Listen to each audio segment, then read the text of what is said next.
കൊള്ളാം. ഡിഫറെന്റ്. ജീനിയസുകൾക്ക് താമസിക്കാൻ പറ്റിയ അന്തരീക്ഷം.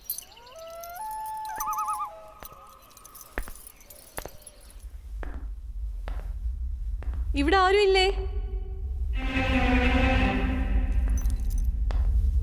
Hello, anybody home?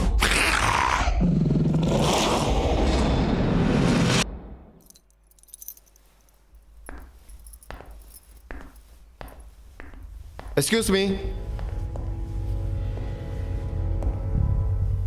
എന്നെ അന്വേഷിച്ചാണോ വന്നത്? മിസ്റ്റർ വില്യം ഡിസൂസ അല്ലേ? അതെ. ഞാൻ താര, രാജുവിന്റെ സിസ്റ്ററാ. ഓ യെസ്, സൂര്യൻ തിരുമേനയുടെ മകൾ. അതെ. മന്ത്രവും തന്ത്രവും ഒക്കെ പഠിക്കുന്ന സൂര്യമൂർത്തി മനയിലെ പെൺകുട്ടി ഇങ്ങനെ മോഡേൺ ആയിട്ട് വസ്ത്രം ധരിക്കൂ? അതിനെന്താ, കാലത്തിനനുസരിച്ച് വസ്ത്രധാരണ രീതിയും മാറില്ലേ? 100 വർഷങ്ങൾക്ക് മുമ്പ് സ്ത്രീകൾ മാറുമറയ്ക്കാതാണ് നടന്നിരുന്നത്. അങ്ങനെ ഇന്നും നടക്കണമെന്ന് പറഞ്ഞാൽ പറ്റുമോ? പിന്നെ സ്ലീവ്ലെസ് ബ്ലൗസ് ധരിച്ചത് കൊണ്ട് മന്ത്രങ്ങളും ദൈവങ്ങളും ഒന്നും പിണങ്ങിപ്പോത്തില്ല കേട്ടോ. Good, very good. രാജു പറഞ്ഞിരുന്നു ഒരു അസാധാരണ പ്രതിഭയാണെന്ന്. അതാണ് ഞാൻ അങ്ങോട്ട് വന്ന് കാണണമെന്ന് പറഞ്ഞത്. എന്തോ ഒരു പൂജ നടത്തുന്നത് കൊണ്ട് അത് കഴിഞ്ഞ് കാണാന്നല്ലേ രാജുനോട് പറഞ്ഞത്? അതെ, നാളത്തേത് കൊണ്ട് ആ പൂജകൾ തീരും. അതിനു മുമ്പ് അനന്തങ്കാവ് അമ്പലത്തിൽ ഞാനൊന്ന് തൊഴാനായിട്ട് വന്നതാ. അതിന് തൊട്ടടുത്താണ് സാറ് താമസിക്കുന്നതെന്ന് രാജു പറഞ്ഞു. നന്ദിയുണ്ട് എന്നെ ഇങ്ങോട്ട് വന്ന് കണ്ടതിന്. എന്തിനു വേണ്ടിയുള്ള പൂജ അതാരം നടത്തുന്നത്? നല്ല ഭർത്താവിനെ കിട്ടാൻ വേണ്ടിയാണോ? എന്റെ മനസ്സിന് ഇണങ്ങുന്ന ഒരു നല്ല ഭർത്താവിനെ ഒരിക്കലും എനിക്ക് കിട്ടിയേക്കൊന്നും തോന്നുന്നില്ല. ഈ പൂജ ഒരു നെഗറ്റീവ് പവറിനെ ഒഴിവാക്കാൻ വേണ്ടിയാണ്. നെഗറ്റീവ് പവറോ? അതെ, സൂര്യമൂർത്തി മനയിൽ ഒരു നെഗറ്റീവ് പവർ കടന്നുകൂടാൻ ശ്രമിക്കുന്നുണ്ട്.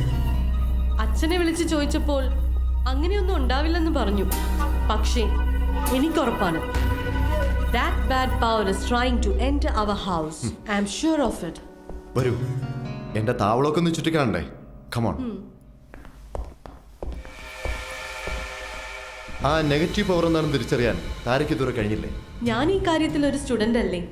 എന്നെക്കാട്ടിലും വളരെ മുകളിലാണ് ആ ശക്തി. പക്ഷേ നാളത്തെ ആ പൂജയോടുകൂടി അതിനൊരിക്കലും ഞങ്ങളെ ആരെയും സ്പർശിക്കാൻ പോലും കഴിയില്ല.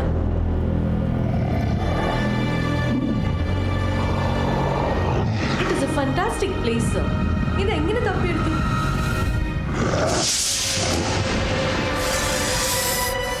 എന്താ ആലോചിക്കുന്നത്? അല്ല, അവിടെ വന്നാൽ എനിക്ക് പൂജ കാണാൻ പറ്റൂ? അയ്യോ, ഞാനല്ലാതെ മറ്റാരും ആ സമയത്ത് കാവിൽ ഉണ്ടാവാനേ പാടില്ല. അതെന്താ, ചില സ്ത്രീ മന്ത്രവാദികൾ നഗ്നപൂജ നടത്താറുണ്ടെന്ന് കേട്ടിട്ടുണ്ട്. ഇനി അങ്ങനെ വലുതാണോ? അഥർവവേദത്തിലും മാന്ത്രിക ഗ്രന്ഥങ്ങളിലും നഗ്നപൂജയെ പറ്റി പറഞ്ഞിട്ടുണ്ട്. പക്ഷേ ഇതല്ല. ഉപനിഷത്തുകളിൽ നിന്നെല്ലാം ഞാൻ തെരഞ്ഞെടുത്ത കാളിസർപ്പ പൂജയാണിത്. നടന പൂജ എന്നും പറയാം.